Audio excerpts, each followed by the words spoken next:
আমার এক ভাইয়ের স্ত্রী খুব বদমেজাজি। কোন আমল করলে ভালো হবে? আপনি বেশি বেশি আদর করেন, ভালো হবে ইনশাল্লাহ। আর আল্লাহকে বলেন, আল্লাহ তুমি আমার স্ত্রীকে একবারে খাদিজা, একবারে আয়েশার মতো করে দাও। কান্নাকাটি করে বলেন, হাত তুলে দোয়া করে। আমরাও দোয়া করি যেন আপনার স্ত্রী ভালো হয়ে যায়। আল্লাহুম্মা আমিন। জানাজার সালাতে চতুর্থ তাকবীর হয়নি, সালাত হবে কি?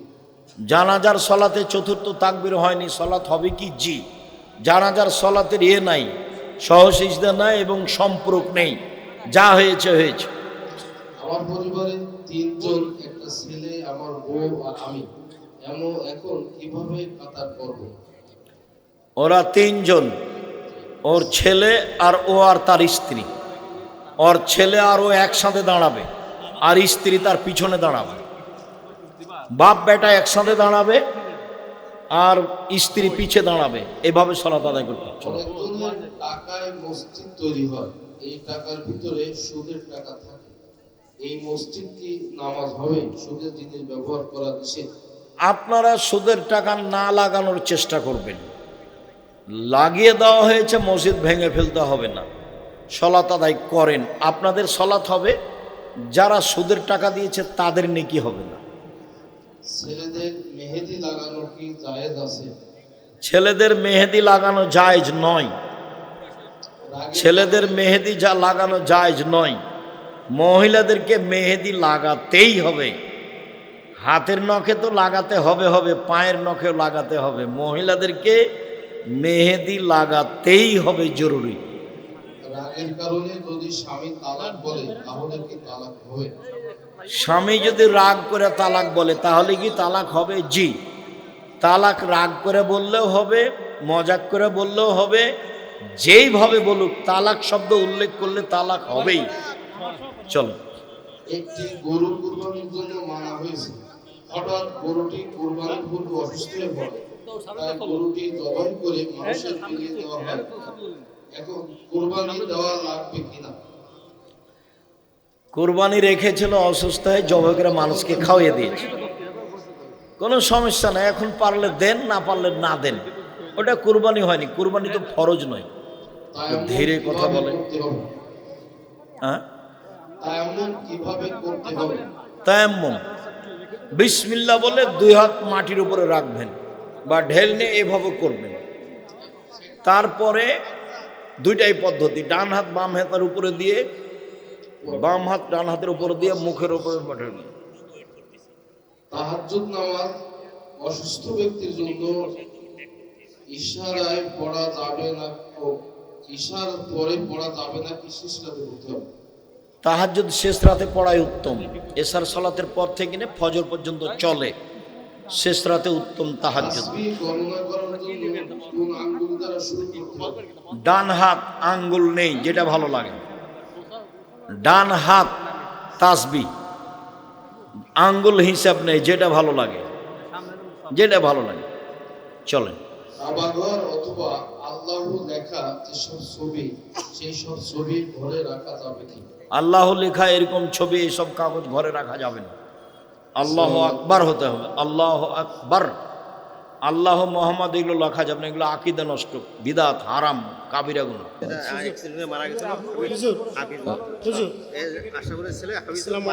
এক ভাই আশরাফুলের ছেলে হাফিজুর রহমান মারা গেছেন, ওর জন্য আমরা দোয়া করি।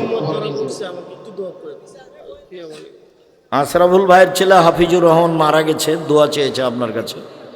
আল্লাহ মাগফির লাহু ওয়ারহামহু, আমরা তার জন্য দোয়া করে, আল্লাহ তাকে তুমি মাফ করো। আসসালামু আলাইকুম। কেউ কেউ বলেন তারাবির সালাত জামাতে আদায় করা বিদাত। বিদাত নয়, জামাতে তারাবির সালাত আদায় করার অনেক হাদিস আছে, অনেক। তবে একাই পড়া উত্তম। ভোর রাতে একাই পড়বেন তারাবির সালাত। ওটা না, ওটা না।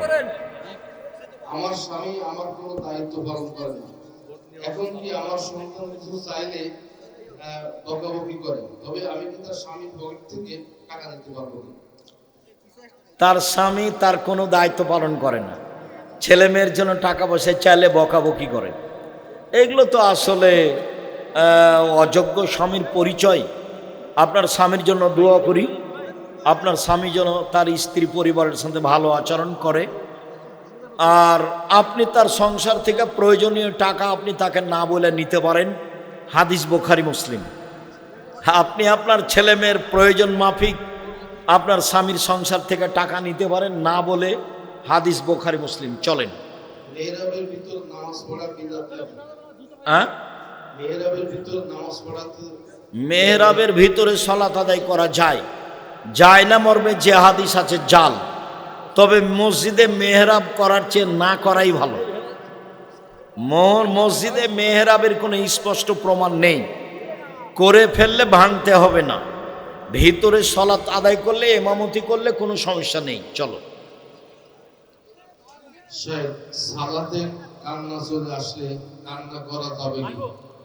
সালাতে কান্না আসবে এটাই ভালো। আবু বকর সিদ্দিক রাদিয়াল্লাহু আনহু সালাত শুরু করলেই হাওমাও করে কাঁদতেন। কাঁদা আসে মানে আপনার অন্তর নরম, এটা খুব ভালো। মহিলারা জামাতে জোরে আমিন বলতে পারবে? মহিলারা জামাতে সালাত আদায় করলে আমিন জোরে, ওইভাবে জোরে বলবে না, স্বাভাবিক কণ্ঠে বলবে যা তারা শুনতে পাচ্ছে। আমার চলো। বউ অনেক বদমেজাজি, কোন আমল করলে ভালো হবে? হ্যাঁ, আমার স্ত্রী অনেক বদমেজাজি, কোন আমল করলে ভালো হবে? আমরা যার কামলা খাটি তাকে কি মালিক বলা যাবে? যাদের কামলা খাটো তাকে মালিক বলা যাবে, সমস্যা নেই।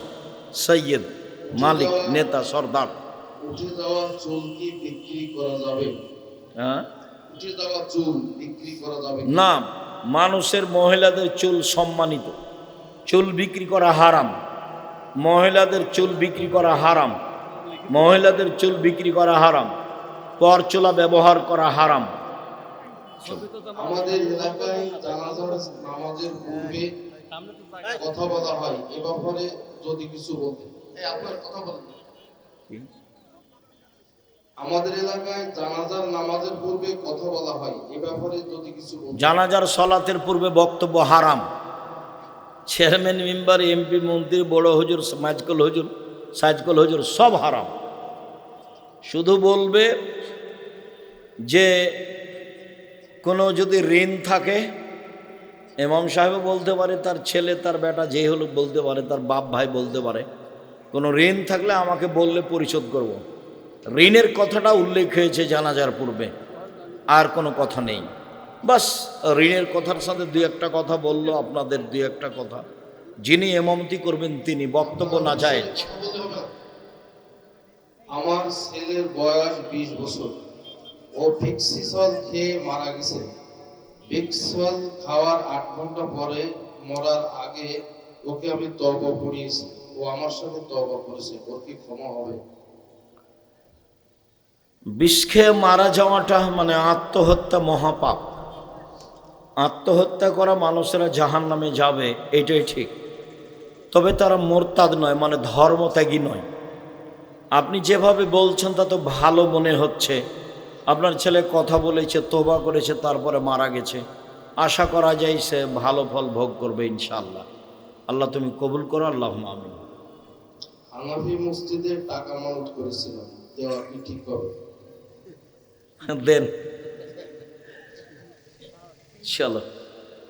সূরা ফাতিহার কি তাওয়াল্লি হবে নাকি জওয়াল্লি হবে? অন্তস্থ জ বাংলা অক্ষর, দ নয়। দ এরকম কোনো অক্ষর আরবিতে নেই যেটা দ দিয়ে উচ্চারণ দেখাতে হবে, অন্তস্থ জ দিয়ে দেখাতে হবে। এখন কার কেমন উচ্চারণ কমবেশ সেটা ভিন্ন কথা, কিন্তু বাংলা অক্ষর হচ্ছে অন্তস্থ জ, দ নয়। চলে। দুই সিজদার মাঝে দোয়া না পড়লে কি সালাত হবে? দুই সিজদার মাঝে দোয়া না পড়লে সালাত হয়ে যাবে, ওর যে নেকি ছিল সেটা পাবে না। চলো। সাহেব, আপনার একটা ফতোয়া যে গরিব মানুষ বড় মাছ কিনলে জাহান্নামে যাবে, এই ফতোয়ার ব্যাখ্যা কি? কি গরিব মানুষ? গরিব মানুষ বড় মাছ যে কিনলে গরিব মানুষ জাহান নামে যাবে ওরকম বক্তব্য না থাকারই কথা, ওটা ওরকম নেই, অহংকার। গরিব মানুষ বড় মাছ কিনলে এটা তার অহংকার প্রকাশ পেল। আর এটাকে এনিয়া বিনিয়া যে হুজুর বলেছে সেই হুজুরের কোনো রাগ আছে মনে হয়, থাকতে পারে। ওই সবগুলোর আমরা পিছে পড়ি। জামিয়া গরিব মানুষ, তার চলাফেরা পোশাক আদি সব কি হবে? গরিবের হবে। ও বাজারে গিয়ে কম দামি মাছ কিনবে, এটাই ঠিক। বেশি দামি মাছ কিনলে এটার নাম গৌরব। কেন কিনবে ও তো ঋণই পরিশোধ করতে পারে না। লিখতে সাধন ইসফুল মাইশা, মধ্যম পন্থায় খরচ করা অর্ধেক জীবিকা নির্বাহ।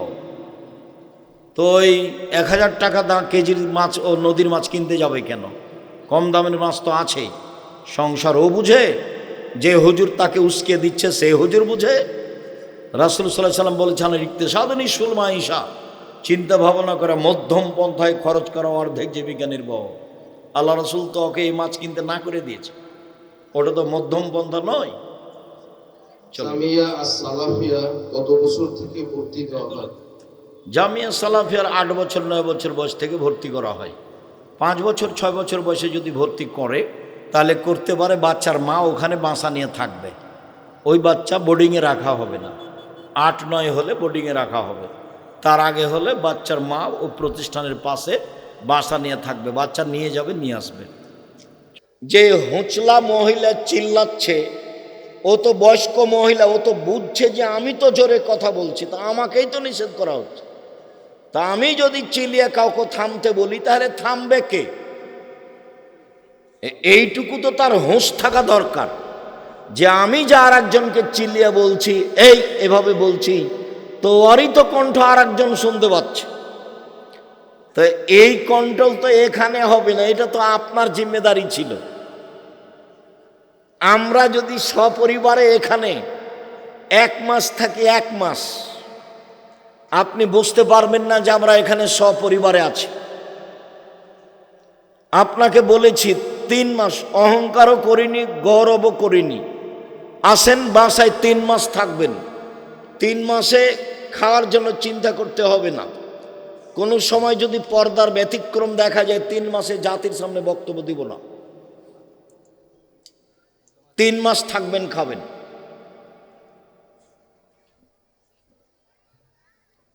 কন্ট্রোল তো আপনার হাতে। ওকে এখানে আপনি কন্ট্রোল কি দিয়ে করবেন? কন্ট্রোল তো এখন আপনাকে বাড়িতে গিয়ে করতে হবে, বা বাড়িতে গিয়ে পিটিয়ে দিতে হবে।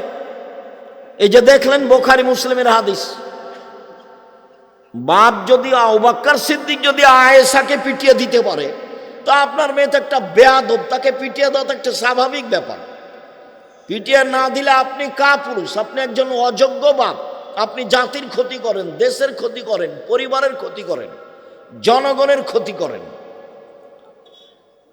শরীয়তে 1 নেকি করলেই 10 লেখা হয়, 700 হয়, আরো বেশি হয়।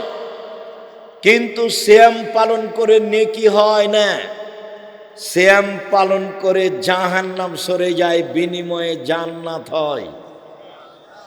আবু হুরায়রা রাদিয়াল্লাহু তাআলা আনহু বলেন, রাসূল সাল্লাল্লাহু আলাইহি সাল্লাম বলেছেন, আস-সিয়ামু জুন্নাহ ওয়া হিসনুন হাসিনুন মিনান নারে।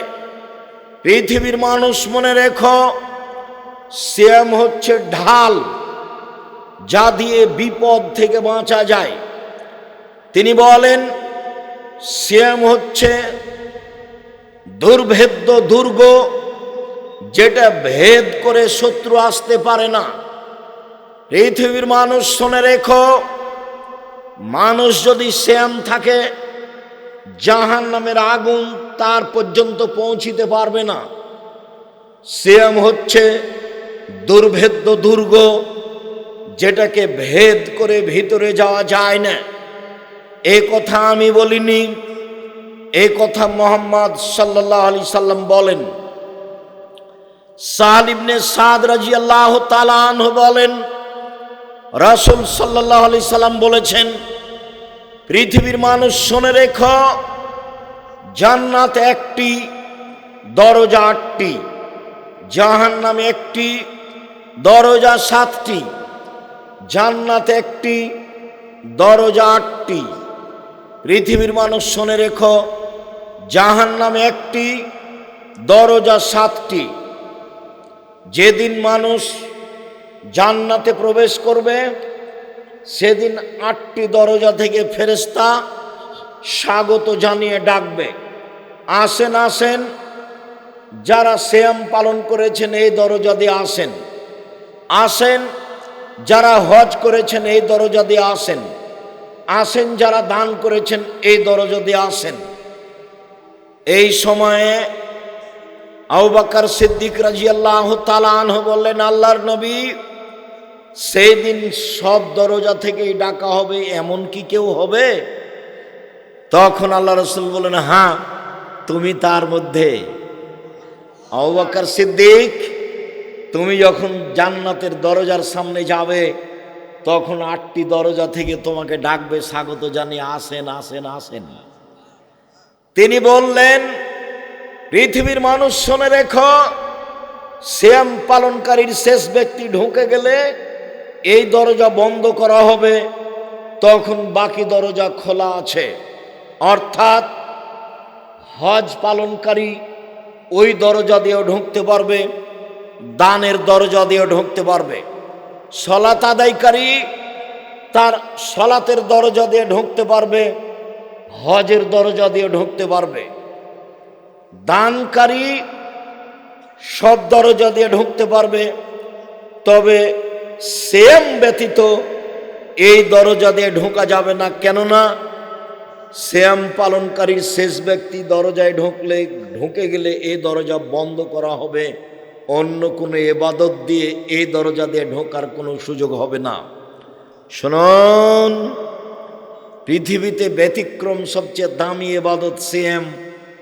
এমন কোনো ইবাদত নেই যাকে বলা যেতে পারে এইটা সিয়ামের সমপর্যায়ের ইবাদত।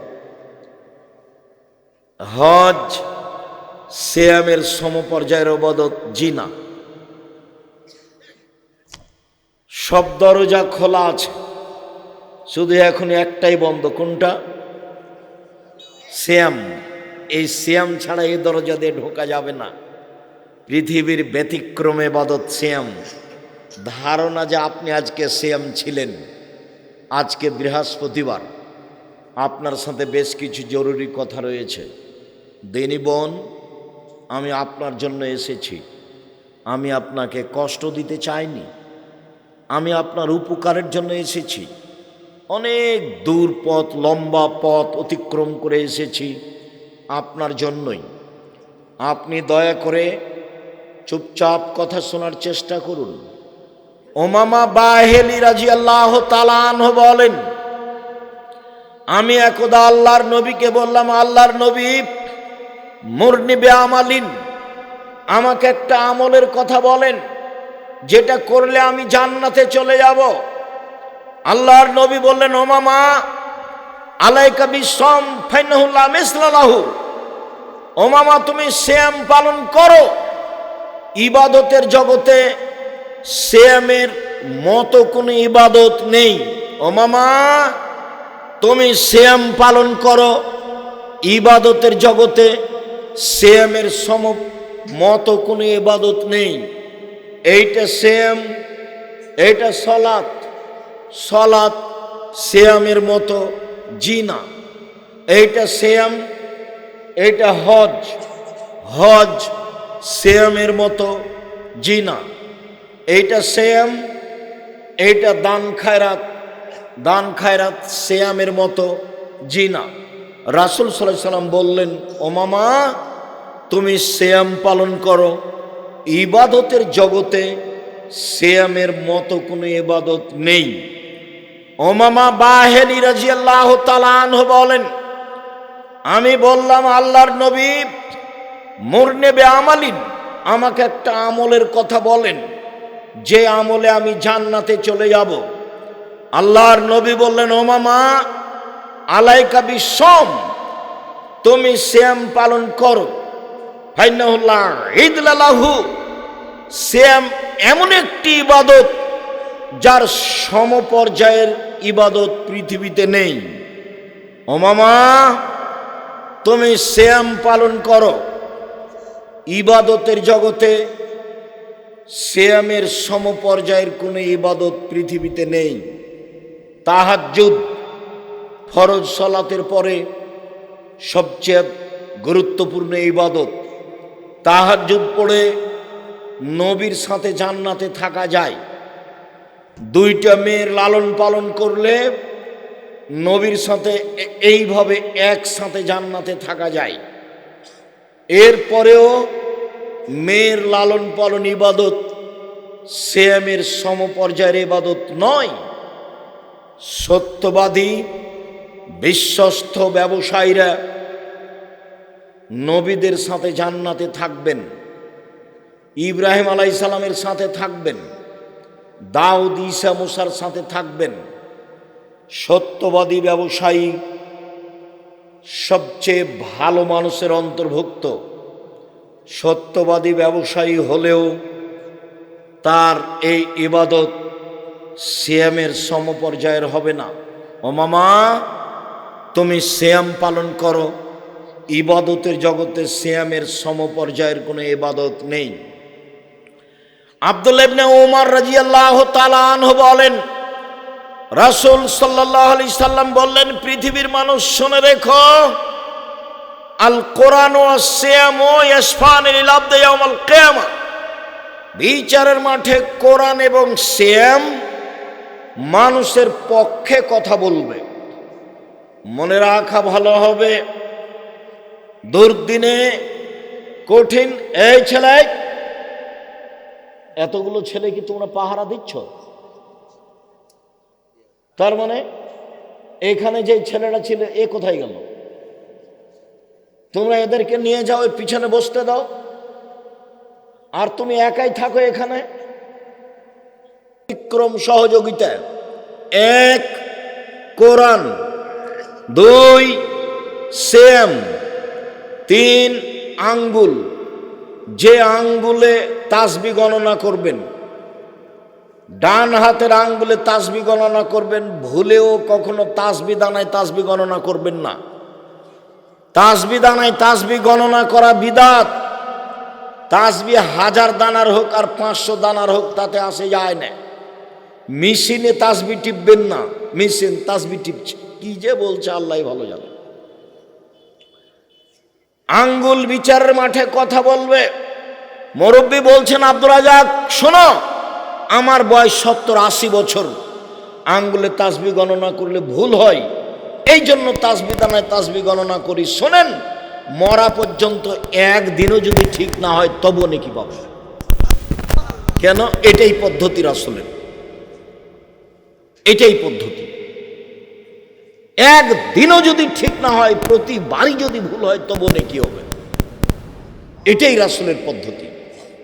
তাসবিহ দানা রাসূলের পদ্ধতি নয়।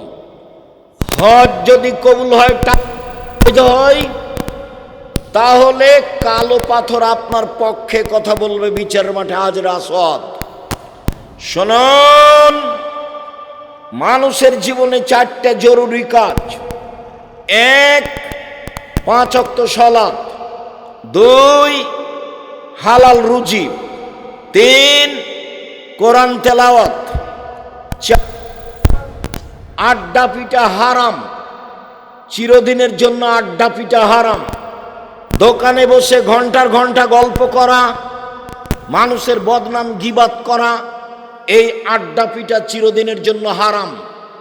বড় লম্বা মোবাইলে ল্যাংটা বেটি ছেলে দেখে ঘন্টার ঘন্টা রাত অতিবাহিত করা, এই আড্ডা পিটা চিরদিনের জন্য হারাম। 4টা জিনিস বাস্তবায়ন করার চেষ্টা করেন, জান্নাত হবে ইনশাআল্লাহ। দোকানে যাওয়ার পদ্ধতি আমি শতদিন বলেছি। দোকানের সামনে গিয়ে বলবেন, আসসালামু আলাইকুম, আহমদ লবণ আছে? জি আছে, 1 কেজি লবণ দাও। কাঁচামরিচ আছে? জি আছে, 200 কাঁচামরিচ দাও। দেওয়া হয়েছে, টাকা পরিশোধ হয়েছে, আসসালামু আলাইকুম। এর চেয়ে বেশি দোকানে বসে থাকবেন না। দোকানে বসে থাকেন, মাথায় টুপি আছে, শরম হয় না কেন? হায়া হয় না কেন? লজ্জা হয় না কেন? এ তো ইতর শ্রেণীর মানুষ, এ তো নিম্ন শ্রেণীর মানুষ, এরাই তো পশু প্রাণী। বুঝেও বুঝে না ওরা, অন্তর আছে বুঝে না, দেখেও দেখে না ওরা, চক্ষু আছে দেখে না, শোনেও শোনে না ওরা, কান আছে শোনে না। উলায়েকা কালানাম, তারা পশু প্রাণীর মতো, তারা গরু ছাগলের মতো, তারা কুকুর শ্রেণীর মতো, ভালো মজাল বরং তার চেয়ে খারাপ। দোকানে বসে যারা মানুষের বদনাম গীবত করে, মানুষের পিছনে লেগে থাকে ল্যাংটা বেটি ছেলে দেখে, এরা পশু প্রাণী কুকুর শ্রীগালের চেয়ে খারাপ। আমি এ কথা বলিনি, এ কথা আল্লাহ বলেছেন। 90 সাল থেকে বলছি, 36 বছর চলছে, কথার 19-20 হয়নি। এইভাবেই বলছি, এই ছেলে, তোমার বাপকে যদি আমি কুকুর শ্রীগালের চেয়ে বেশি খারাপ প্রমাণ করতে না পারি, আমি বক্তব্য দেব না। যৌতুক নিয়েছো কেন? তোমার বাপ জানে না? শ্বশুরের কাছে টাকা নিয়েছো কেন? দোকানে বসে আড্ডা পিটো কেন? আর একজনের পিছনে ছুটে বেড়াও কেন? অমুকের চরিত্র ফুলের মতো পবিত্র।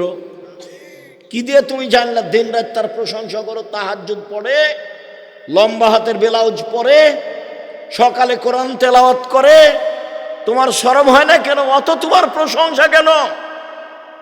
জুলুম করে, মানুষের প্রতি অন্যায় অবিচার করে, মানুষকে হত্যা করে, গুম করে, মানুষকে দিন দুপুরে মেরে ফেলে তাহাজ্জুদ দেখো বেটা, তোমার শরম হয় না? তোমার হায়া হয় না? তোমার লজ্জা হয় না? দিন মজুরি করে খাও, উপার্জনের পথ 4টা। 1, দিন মজুরি করে খাবা, কিষান কামলা দিয়ে খাবা, এখানে আসতে হবে না। 2, চাকরি করে খাবা, 500 টাকা বেতন হোক, তাতে আসে যায় না। 3, জমি চাষ করে খাবা, এগুলো উপার্জনের পথ। 4, ব্যবসা করে খাবা, চকলেটের হোক, না হয় বাদামের হোক, না হয় চিংড়ি মাছের হোক, যেটাই হোক না কেন, ব্যবসা করে খাও। এই 4টা পথে পয়সা উপার্জন করো। এখানে কেন এসেছ? ভিক্ষে করে খাও বেটা। মানুষের ভাবে প্রশংসা করো কি করে? আল্লাহর নবী বলছেন, কেউ যদি কারোর প্রশংসা করে, তো যেই ব্যক্তি প্রশংসা করছে ওর বুকের উপরে মারো পায়ের মাটি ছুঁড়ে। আল্লাহ রসুল বলছেন, যে প্রশংসা করছে ওর মুখের উপরে মাটি মারো। হাদিস বুখারী মুসলিম। কি করে তুমি বলতে পারো তাহাজ্জুদ পড়ে, আবার তুমি বলছো অমুকের এমন সালাত আদায় করে যে কপালে দাগ হয়ে গেছে? কালকের একজন বলছে, শরম হয় না কেন তোমার? এই 4টা পথে উপার্জন করো, এখানে এসেছো কেন? নিম্ন শ্রেণীর মানুষ তুমি, তুমি জাতির জন্য বোঝা, তুমি জালেম, তুমি চাঁদাবাজ, তুমি মানুষের প্রতি রাহাজানি করো, অন্যায় করো, অবিচার করো, জুলুম করো, নির্যাতন করো, তুমি মানুষকে জেল হাজতে দাও, তুমি মানুষকে মেরেছ, তুমি প্রশংসা করো কেন এভাবে? তোমার কি রুজি হয় না? 4টা পথে যদি রুজি না হয়, তাহলে ভিক্ষা করে খাও, এখানে আসিও না। ভিক্ষা করে খাও, ভিক্ষা পছন্দ নয় তবে জায়েজ। আব্দুর রাজ্জাক সাহেব, এটা হচ্ছে বাগেরহাট জেলা, খুলনা অন্তর্গত। ভিক্ষা করে খেতে হবে না। চিংড়ি মাছ অনেক উপার্জন হয়, চাষ হয়, ভালো, ঠিক আছে। আমি ভিক্ষা করে খেতে বলিনি, আমি বলছি শেষ উপার্জনের পথ হলো ভিক্ষা করে খাওয়া। এখানে এসেছে কেন? এখানে এসেছে কেন? কি দেখাতে চাচ্ছ তুমি আমাকে? মানুষের প্রতি জুলুম করে মরলেই জাহান্নাম। জাহান্নামে যায়নি কেন? মরেনি সেই জন্য। এই পথ বন্ধ করো, এই পথ বন্ধ করো। বৈধ রুজি উপার্জন করে অল্প দিন বাঁচতে এসেছো, সময় শেষ।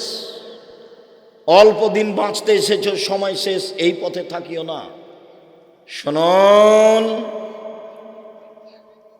সূরা বাকারা আপনার পক্ষে বিচারের মাঠে এমন তর্ক করবে আল্লাহর সাথে জান্নাতে নিয়ে যাওয়ার জন্য। শোনেন, কোরআন মাজিদ একটা সূরা আছে, সূরা মুলক 30 আয়াতের। বিচারের মাঠে আপনার পক্ষে কথা বলতেই থাকবে, বলতেই থাকবে, যতক্ষণ পর্যন্ত আপনার জান্নাত ঘোষণা না হয়েছে ততক্ষণ পর্যন্ত এই সূরা আপনার পাশ থেকে যাবে না। তার নাম সূরা মুলক।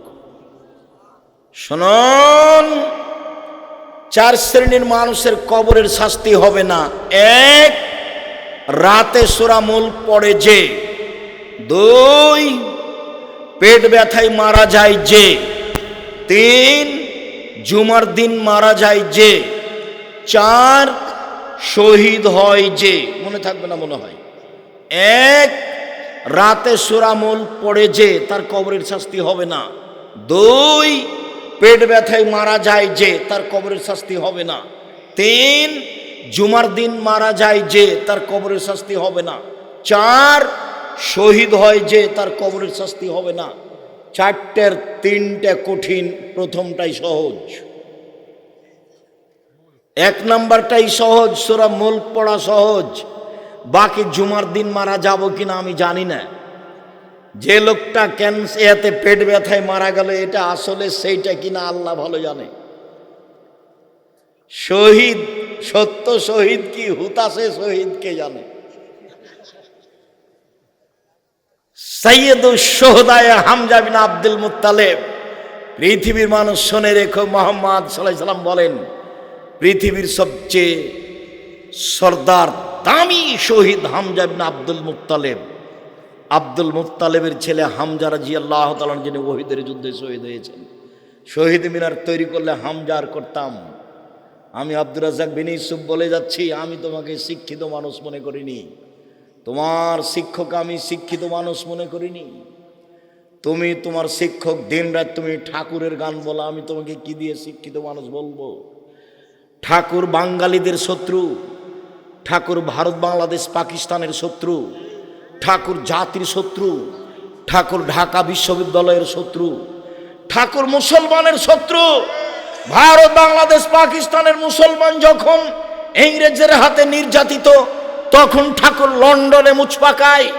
সেই ঠাকুরের গান আমার ছেলে মেয়ে বলবে, প্রত্যেক দিন ঘুম থেকে উঠে বলবে, ও কালিমা তোমার আকাশ, ও কালিমা তোমার বাতাস। আমি বলিনি, আমার ছেলে মেয়ে বলেনি, দেহে শ্বাস থাকাকালীন বলবো না তুমি কাপুরুষ, তোমার বাপ কাপুরুষ, তোমার জাতি কাপুরুষ।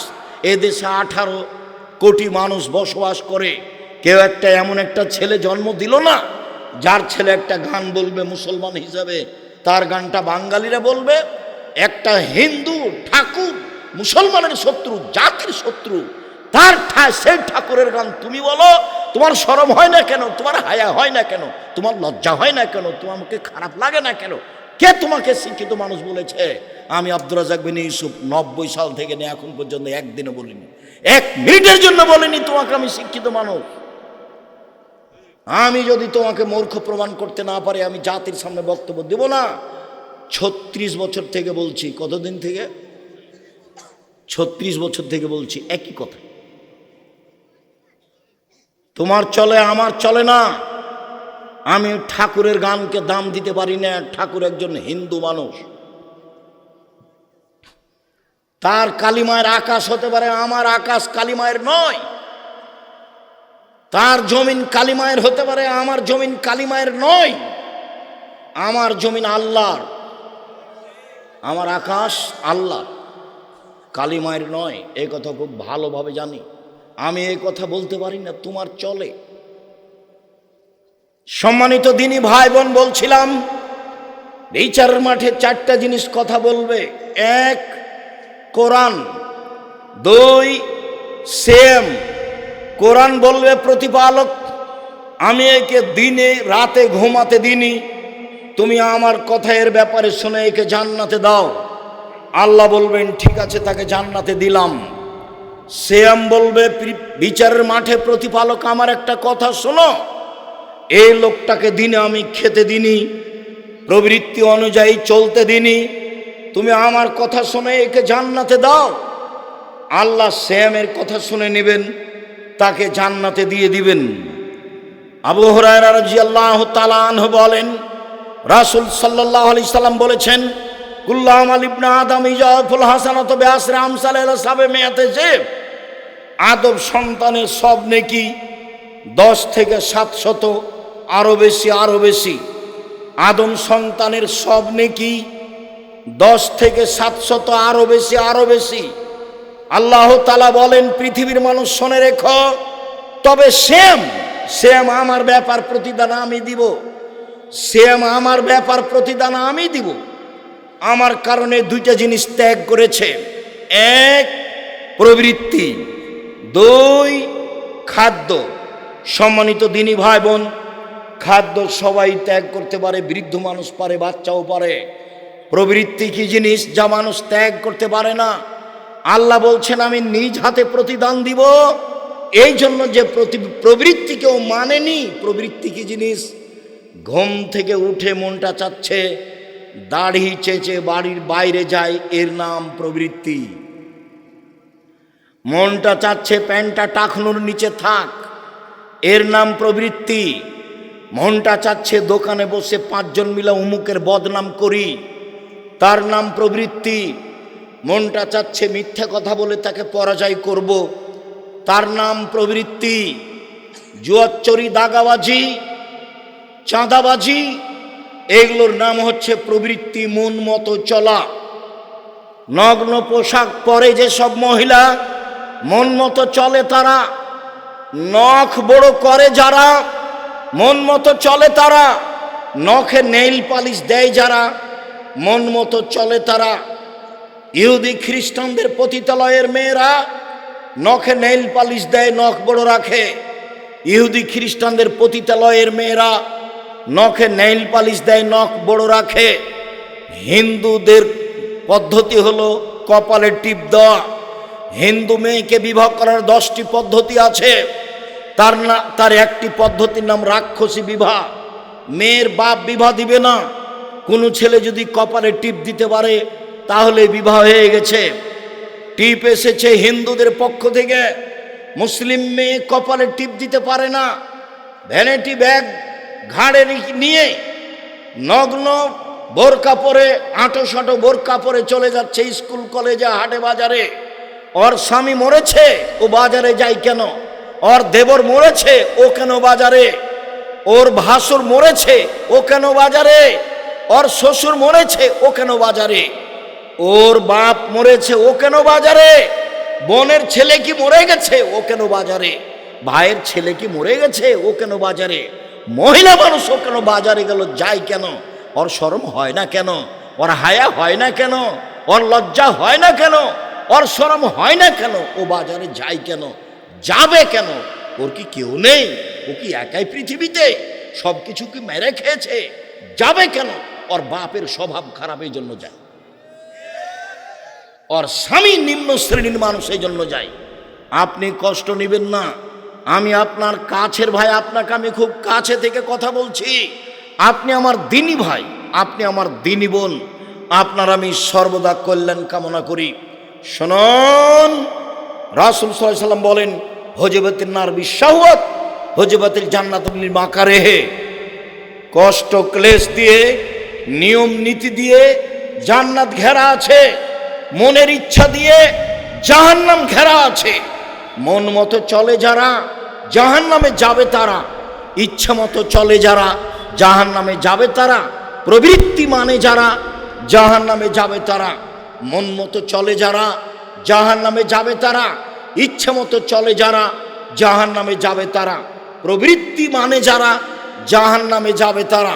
আল্লাহ তাআলা বলেন হাদিসে কুদসি, পৃথিবীর মানুষ শোনে রেখো, আমি সিয়ামের প্রতিদান দিব নিজে হাতে। আল্লাহ বলছেন আমি সিয়ামের প্রতিদান নিজে হাতে দেব 2টা কারণে। এক, আমার কারণে খাদ্য ছেড়েছে। 2, আমার কারণে প্রবৃত্তিকে ত্যাগ করেছে। এই জন্য আমি নিজে হাতে প্রতিদান দিব। যারা গালি দেয়, সিয়াম থাকে, তাদেরকে কি আল্লাহ প্রতিদান দিবেন? যারা বদনাম করে, গীবত করে, নগ্ন পোশাকে চলে, তারাকে কি আল্লাহ নিজ হাতে প্রতিদান দিবেন? প্রতিদানের আশাই, আল্লাহর হাতে হাতে প্রতিদানের আশাই মুখখান বন্ধ করে সমাজের একেবারে সাধারণ মানুষ হয়ে জীবিকা নির্বাহ করার চেষ্টা করুন। সম্মানিত দিনী ভাই বোন, ইবাদতের জগতে সবচেয়ে দামি ইবাদত সিয়াম। সংক্ষিপ্তভাবে বলি, মুহররমের সিয়াম, ফরজ সিয়ামের পরে সবচেয়ে দামি সিয়াম হলো মুহররমের সিয়াম। আল্লাহর নবী মদিনায় গেলেন, দেখলেন মদিনার মানুষেরা সিয়াম আছে। আল্লাহর নবী বললেন, মদিনার ইহুদি, তোমরা এই দিনে সিয়াম থাকো কেন? মদিনার লোকেরা বললেন, আপনি জানেন না এই দিন তো বড় দিন, এই দিনে মুহররমের 10 তারিখে আল্লাহ ফেরাউনকে সদল বলে ডুবিয়ে দিয়েছেন, মূসা আলাইহিস সালামকে সদল বলে বাঁচিয়ে দিয়েছেন। এই কারণে মূসা আলাইহিস সালাম আল্লাহর শুকরিয়া আদায় করেছিলেন, আল্লাহ এই মুহররমের 10 তারিখে তুমি এত বড় ক্ষমতাধর যে আল্লাহ বলে দাবি করে তাকে তুমি এইভাবে একেবারে আশ্রয়হীন করে পানিতে ডুবিয়ে দিলে, আমি তোমার কি শুকরিয়া আদায় করতে পারি। আমি এই দিনে সিয়াম থেকে গেলাম তোমার শুকরিয়ার আশায়। আমাদের নবী বললেন, শোনো ইহুদিরা, আমি মুহাম্মদ সাল্লাল্লাহু আলাইহি সাল্লাম শুকরিয়া আদায়ে আল্লাহর তোমাদের চেয়ে বেশি হকদার। আমি মুহররমের 10 তারিখে সিয়াম থাকলাম, সাহাবীগণ তোমরাও থাকো। বলার সাথে সাথে সাহাবীগণ একবারে রিরি করে উঠলেন, বলেন কি আপনি দিন রাত আপনি বলছেন ইহুদিদের বিরোধিতা করতে হবে, খ্রিস্টানের বিরোধিতা করতে হবে, এইটা হলো তাদের বড় দিন, আমরা এই দিনে কি করে সিয়াম থাকতে পারি? আমরা তো তা সিয়াম থাকতে পারি না, তাহলে তো তাদের অনুকূলে হয়ে গেল। তখন আল্লাহর নবী বললেন, শোনো, আমি যদি সামনে বছর বেঁচে থাকি তাহলে 9 তারিখও সিয়াম থাকবো। 9 তারিখ হবে বিরোধিতা আর 10 তারিখ হবে শুকরিয়া। এই জন্য মুহররমের 2 দিন সিয়াম। সম্মানিত দিনী ভাই বোন, রাসূল সাল্লাল্লাহু আলাইহি সাল্লাম বলেন, মুহররমের কেউ যদি 2 দিন সিয়াম থাকে অতীতের 1 বছরের পাপ ক্ষমা হবে। তিনি বলেন, পৃথিবীর মানুষ শুনে রেখো, কেউ যদি আরাফার 1 দিন সিয়াম থাকে 1 দিন, তাহলে আগে পরে 2 বছরের পাপ ক্ষমা হবে। আবু হুরায়রা রাদিয়াল্লাহু তাআলা আনহু বলেন, রাসূল সাল্লাল্লাহু আলাইহি সাল্লাম বলেছেন, পৃথিবীর মানুষ শুনে রেখো, কেউ যদি রমজানের সিয়াম থাকে, প্রতি মাসে 3 দিন থাকে, তাহলে সারা বছর সিয়াম পালনের নেকি পাবে। শুনুন, সারা বছর সিয়াম পালনের নেকির পদ্ধতি 2টি। এক, রমজান মাসের সিয়াম আর প্রতি মাসে 3 দিন। 13, 14, 15 ভালো, কারণবশত 18, 20 হয়ে যেতে পারে, কোনো সমস্যা নেই। মহিলাদের হায়েজের কারণে 20, 25, 26 হতে পারে, কোনো সমস্যা নেই। মহিলা পুরুষ প্রতি মাসে 3 দিন সিয়াম থাকবে। আর রমজান সারা বছর সিয়াম পালনের নেকি পাবে।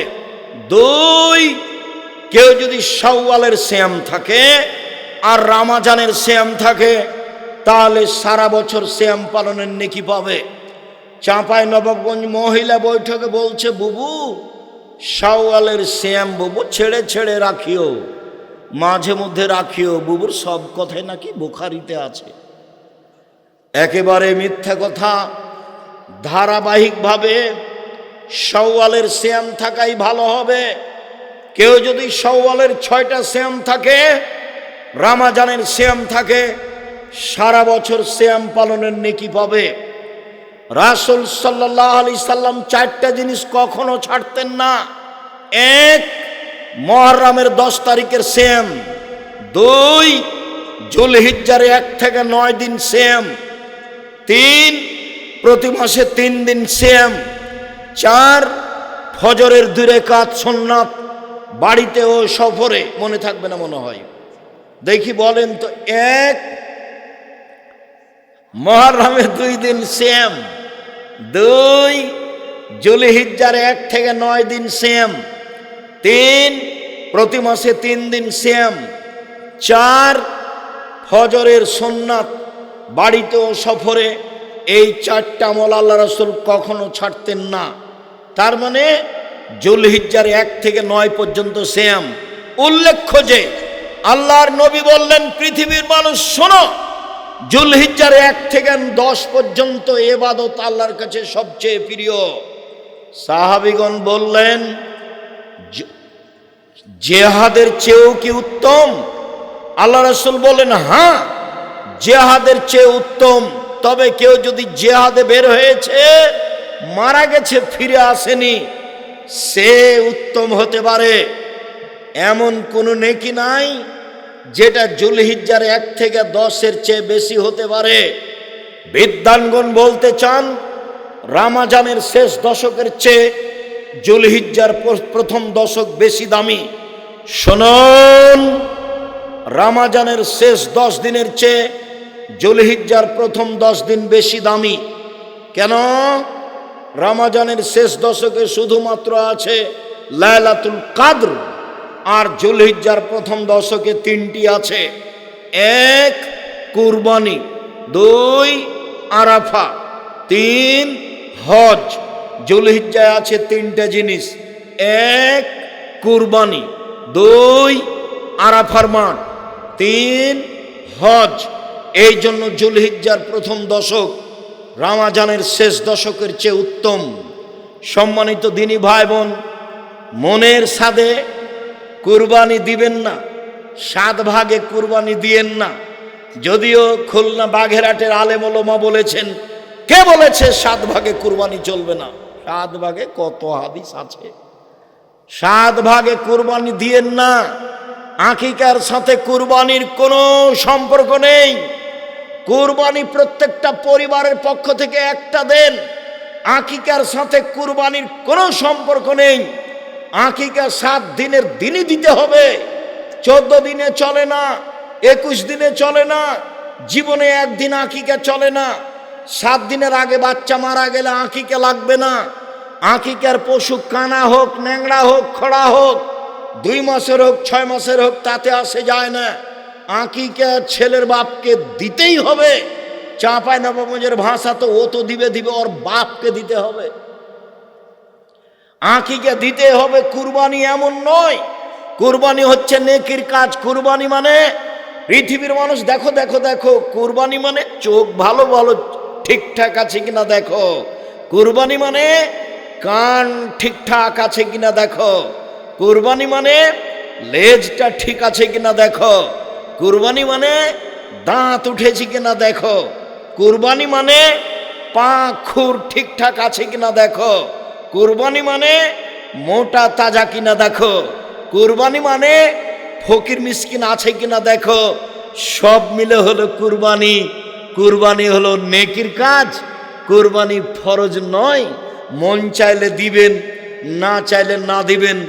অনেক বড় নেকির কাজ। আপনার নেকির কাজ ছুটে গেলে তো আপনার ব্যাপার, কে কি করতে পারে, তা ফরজ নয়। কুরবানির সাথে আকিকার কোনো সম্পর্ক নেই।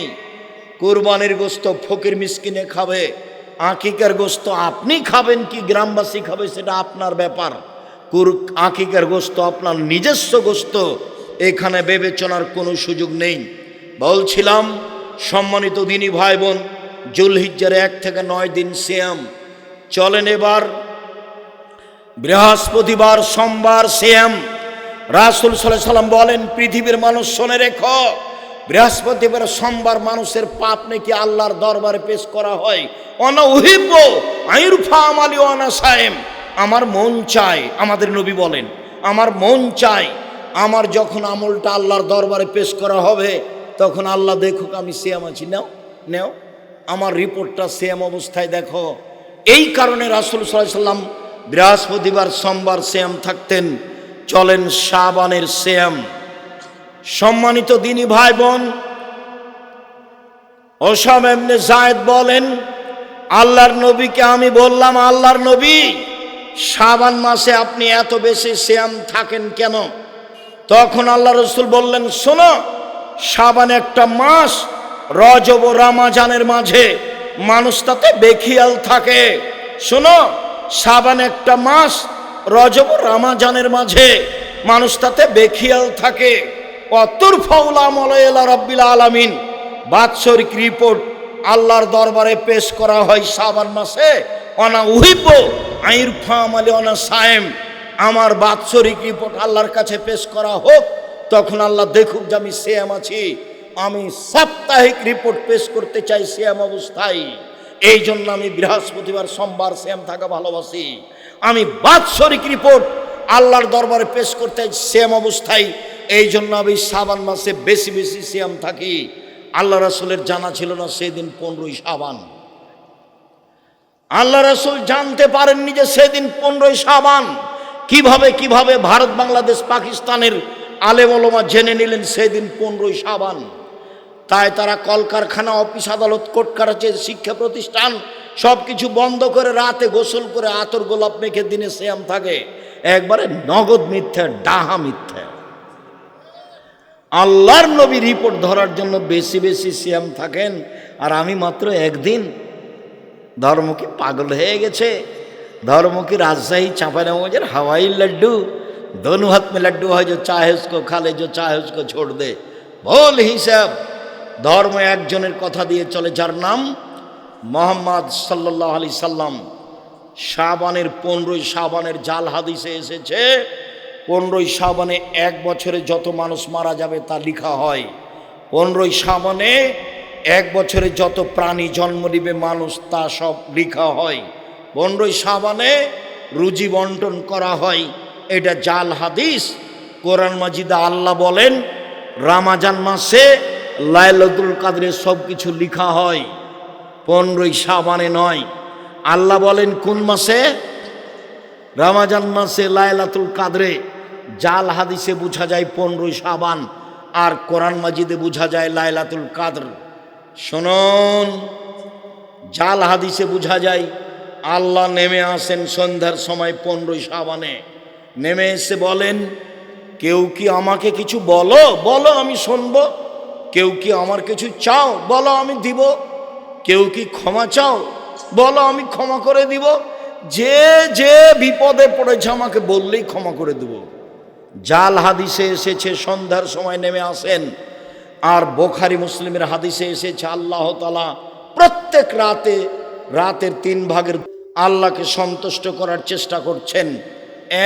1 মুহররমের 2 দিন সিয়াম, 2 আরাফার 1 দিন সিয়াম, 3 প্রতি মাসে 3 দিন সিয়াম, 4 শাওয়ালের 6 দিন সিয়াম, 5 জুলহিজ্জার একটানা 9 দিন সিয়াম, 6 শাবান মাসের একটানা 1 থেকে নিয়ে 15 তারিখ পর্যন্ত সিয়াম, 7 বৃহস্পতিবার সোমবার সিয়াম, 1 মুহররমের 2 দিন সিয়াম, 3 আরাফার 1 দিন সিয়াম, 2 আরাফার 1 দিন সিয়াম, 3 প্রতি মাসে 3 দিন সিয়াম, 4 বৃহস্পতিবার সোমবার সিয়াম, 5 জুলহিজ্জার একটানা 9 দিন সিয়াম, 6 শাওয়ালের 6 দিন সিয়াম, 7 কোনটা ছুটেছে এর মধ্যে? বৃহস্পতিবার সোমবার 7টা, 8টা করতে পারেন। একদিন সিয়াম একদিন এমনি, একদিন সিয়াম একদিন এমনি। এটা হচ্ছে দাউদ আলাইহিস সালামের সিয়াম। 8 ধরনের নফল সিয়াম আছে। রমজান আসছে, প্রস্তুতি নেন, কম খাবেন তাহলে বেশি ইবাদত করতে পারবেন। রমজান মাসে একটা পরিকল্পনা নেন, কম খাবো। খাওয়ার এত প্রস্তুতি নেই, ইফতারের এত প্রস্তুতি নেই, জুতা স্যান্ডেল কম কিনবো। আমি কোনো দিন ঈদ উপলক্ষে জুতা স্যান্ডেল কিনিনি, আছি তো বেঁচে। ঈদ উপলক্ষে কাপড় চোপড় কিনিনি, আছি না বেঁচে? আছি তো, এই যে আপনার সামনে তার কথা বলছি। আলহামদুলিল্লাহ, আলহামদুলিল্লাহ। সম্মানিত দিনী ভাই বোন, আমি আপনার কল্যাণ কামনা করি। দিনী বোনেরা শোনেন, 4টা কাজ করেন জান্নাত সহজ। 4টা কাজ করেন আপনার জন্য জান্নাত সহজ। এই খালেদা শোনো, এদিকে শোনো, আমার দিনী বোনেরা শোনেন, 4টা কাজ করেন জান্নাত সহজ। 1 5 ওয়াক্ত সালাত, 2 রমজান মাসের সিয়াম, 3 স্বামীকে মেনে চলা, 4 জেনায় লিপ্ত না হওয়া। জেনা হয়েও যদি যায় তওবা করেন, ইনশাআল্লাহ জান্নাতের সব দরজা খোলা। এই কথা মুহাম্মদ সাল্লাল্লাহু আলাইহি ওয়াসাল্লাম বলেছেন। সম্মানিত দিনী বোনেরা শোনেন, আল্লাহর নবী বলেন সবচেয়ে ভালো নারী আল্লাহ নবী বলেন সবচেয়ে ভালো নারী, সারা পৃথিবীতে সবচেয়ে ভালো নারী কে? এক, স্বামীর সাথে কথা বললে হাসি মুখে বলে। দুই, স্বামী আদেশ করলে পালন করে। তিন, স্বামী বাড়িতে না থাকলে নিজেকে হেফাজতে রাখে, স্বামীর অর্থ সম্পদ হেফাজতে রাখে। এ হলো সবচেয়ে দামি নারী। এক, স্বামীর সাথে কথা বললে হাসি মুখে বলে। দুই, স্বামী আদেশ করলে পালন করে। তিন, স্বামী বাড়িতে না থাকলে নিজেকে হেফাজতে কন্ট্রোলে রাখে। এ হলো সবচেয়ে ভালো নারী। রাসূল সাল্লাল্লাহু আলাইহি ওয়াসাল্লাম বলেন, শোনো পৃথিবীর মহিলারা, সবচেয়ে ভালো নারী ওই যার ভিতরে চারটা গুণ আছে। এক, বেশি বেশি সন্তান দিতে পারে। দুই, স্বামীর সাথে প্রেম বিনিময়ে ভালোবাসায় সব সময় প্রস্তুত থাকে। তিন, স্বামী ব্যথিত হলে সমব্যথা ভোগ করে, স্বামী সমস্যায় পড়লে স্বামীর সাথে সমস্যাকে ভোগ করে। চার, বিপদ আপদে স্বামীকে সান্ত্বনা দেয়। চার, বিপদ আপদে স্বামীকে সান্ত্বনা দেয়। চারটা গুণ আছে যার, সে হলো সবচেয়ে ভালো নারী। এক, বেশি বেশি সন্তান দিতে পারে। দুই, স্বামীর সাথে প্রেম বিনিময়ে ভালোবাসায় সব সময় প্রস্তুত থাকে। তিন, স্বামীর সাথে বিপদ আপদে সমব্যথী হয়। চার, স্বামীকে বিপদ আপদে পরামর্শ দিতে পারে। এদিকে দেখেন, এক মিনিট এদিকে দেখেন। আল্লাহ নবী বলছেন, খাদিজা খাদিজা শোনো শোনো শোনো শোনো, খাদিজা ধরো, শোনো, খাসিদু আলা নাফসি, আমি মনে হয় মরে যাই নাকি, আমাকে কম্বল দিয়ে চেপে ধরো, কম্বল দিয়ে চেপে ধরো, আমি মনে হয় মরে যাবো। আল্লাহ নবী বলছেন খাদিজাকে। তখন খাদিজা রাদিয়াল্লাহু আনহা বলেন কি, কাল্লা, কখনো নহে, আপনার এরকম কোনো সমস্যা হবে না। আল্লাহ আপনাকে অপমান করবেন না। কেন করবেন না? আপনি অসহায় মানুষের পাশে দাঁড়ান, এই জন্য। কেন আল্লাহ আপনাকে অপমান করবেন না? আপনি আত্মীয় স্বজনের সাথে সম্পর্ক বজায় রাখেন, এই জন্য। কেন আল্লাহ আপনাকে অপমান করবে না? আপনি মেহমানকে খেতে দেন, এই জন্য। সান্ত্বনা দিচ্ছেন স্বামীকে। কে সান্ত্বনা দিচ্ছেন? কাকে বলেন তো? খাদিজা রাদিয়াল্লাহু তাআলা আনহা। কাকে? মুহাম্মদ সাল্লাল্লাহু আলাইহি সাল্লামকে। এরপরে বলছেন, চলেন তো চলেন তো চলেন তো, একটু আমি আমার চাচার কাছ থেকে আপনাকে নিয়ে একটু ঘুরিয়ে নিয়ে আসি, চলো চলো। তো স্বামী স্ত্রী চলে গেলেন। চাচা, হ্যাঁ কি হয়েছে? দেখেন তো আপনার ভাতিজা কি বলে। মোহাম্মদ, বলো তো কি হয়েছে বাবা। শোনেন, আমি গাড়ে হিরায় বসে ইবাদত করছিলাম, হঠাৎ কে যে আসলো, আমাকে চেপে ধরে বলছে পড়ো। আমি বললাম পড়তে জানি না। আমাকে বলছে পড়ো। আমি বললাম পড়তে জানি না। আমাকে বলছে পড়ো। আমি বললাম পড়তে জানি না। তখন আমাকে বলছে ইকরা বিসমি রাব্বিকাল্লাযী খালাক, খালাকাল ইনসানা মিন আলাক, ইকরা ওয়া রাব্বুকাল আকরাম। তখন ওরাকা বলছেন, ওহো, ও তো জিবরাইল, তোমাকে তো এলাকার লোক বের করে দিবে। প্রথম কথা হলো জিবরাইল, আর দ্বিতীয় কথাটা কি? এলাকার লোক বের করে দিবে। তখন আল্লাহ রাসূল এই কথা মানলেন না, বলেন আওয়া মুখরেজিয়া, আমার এলাকার লোক আমাকে বের করে দিবে? এটা হতে পারে না। আমার চাচা চাচি খালু ফুফা কত ভালোবাসে আমাকে, তারা আমাকে জীবন দিয়ে ভালোবাসে, আমাকে বের করে দিবে মানে? যখন নাকচ করলেন, ইনকার করলেন, তখন ওরাকা বলছেন, শোনো, যার কাছে জিবরাইল এসেছে জনগণ তাকেই বের করেছে। যার কাছে জিবরাইল এসেছে জনগণ তাকে বের করেছে। তোমার কাছে জিবরাইল এসেছে, তোমাকেও কি করবে? জনগণ বের করে দিবে। বুঝতে পারলেন না কথা? কে সান্ত্বনা দিচ্ছেন? খাদিজা রাদিয়াল্লাহু তাআলা আনহা সান্ত্বনা দিচ্ছেন। রাসূল সাল্লাল্লাহু আলাইহি সাল্লাম বললেন, নবীরা জান্নাতে যাবে, সিদ্দিক জান্নাতে যাবে, শহীদ জান্নাতে যাবে, মহিলারা জান্নাতে যাবে, যারা স্বামীর সাথে ভালো আচরণ করে তারা জান্নাতে যাবে। সম্মানিত দিনী বোন, আমাদের পক্ষ থেকে কিছু করার নেই। রাসূল সাল্লাল্লাহু আলাইহি ওয়াসাল্লাম এভাবেই বলেছেন, আপনার স্বামীর মুখটা যতই খারাপ হোক, আপনাকে যতই গালি দেখ, আপনি স্বামীকে মেনে চলেন, ভালো হবে। শেষ পর্যন্ত যদি নাই মানতে পারেন, খোলা তালাক নেন, ঝুলন্ত থাকিয়েন না। খোলা তালাক নেন, ঝুলন্ত থাকিয়েন না।